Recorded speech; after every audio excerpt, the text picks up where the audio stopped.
最高的是，这个中国的查甫人使快艇偷渡到淡水，引起国安的疑虑。自2001年，也有对中国福建讲要来投靠自由的查甫人，是对大中港上岸。2022年的时，嘛有2个伫菲律宾食头路的中国人，因是骑水上奥多摆偷渡到台东。这偷渡者尾也拢有抓到嘛，互判刑，啊那最后拢互遣送。这中国查某人坐船为淡水上岸，引起国安疑虑。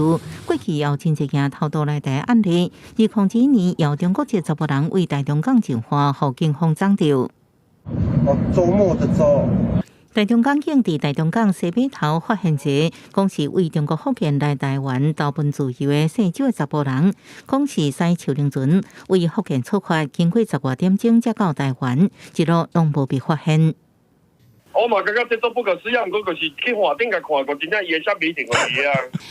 今年5月初是透早，一个姓江的中国籍查甫人驶小轮船想要闯关入境，为厦门外海一路用手飞到金门外海。行李箱内底装行动电源、手机啊、银行卡，也个设置麻水饺。这是5天之内第2件偷渡闯关的事件，引起关高层关注。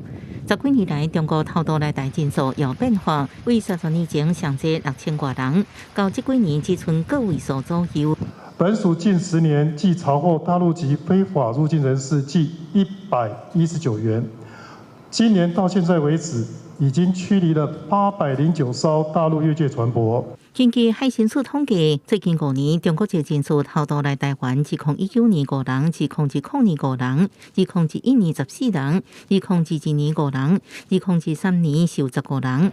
上岸地点金门上济，其中较特别是2022年冒蝴蝶菲律宾做工的中国人，骑水上机车为台东偷渡上岸。我们这就打了电话的，这边进来的，到底有没有他责任，我们也不知道。